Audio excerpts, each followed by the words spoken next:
Praise the Lord. Hallelujah. പ്രിയ സഹോദരങ്ങളെ, വിശുദ്ധ മത്തായിയുടെ സുവിശേഷം 8:17 ഇവിടെ വചനം വെളിപ്പെടുത്തുകയാണ്.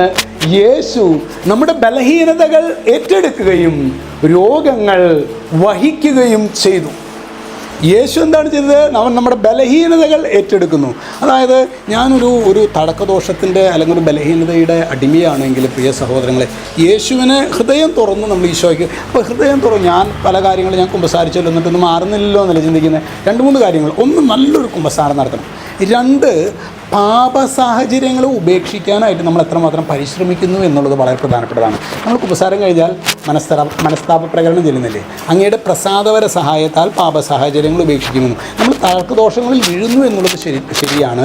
എന്നാൽ ഈ വീഴുന്ന ആ ഒരു ബലഹീന പ്രവണതയുണ്ടല്ലോ, അതിനെ പരിശുദ്ധാത്മാവിൽ, അതായത് നേരെ ഓപ്പോസിറ്റുള്ള പുണ്യം പരിശീലിക്കുന്നതിൽ നമ്മൾ എത്രമാത്രം പരിശ്രമിക്കുന്നുണ്ട് എന്ന് നമ്മൾ ആത്മശോധന ചെയ്യണം. കാരണം അങ്ങയുടെ പ്രസാദപര സഹായത്താൽ പാപ സാഹചര്യങ്ങൾ ഉപേക്ഷിക്കും.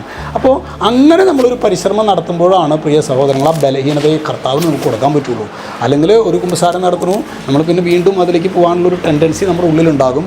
എന്നാൽ ശരിക്കും ഈ പ്രസാദപരാവസ്ഥയിൽ നമ്മൾ വളരുകയാണെങ്കിൽ കർത്താവ് ആ തിന്മയെ ഏറ്റെടുക്കും. ഹല്ലേലൂയ. അത്തരത്തിലുള്ളൊരു കൃപയ്ക്ക് വേണ്ടി നമുക്ക് പ്രാർത്ഥിക്കാം. രക്ഷിതാവായ യേശു ക്രിസ്തുവിൻ്റെ നാമത്തിൽ അനുഗ്രഹിക്കുന്നു. ഇപ്പോഴും എപ്പോഴും എന്നേക്കും. ആമേൻ.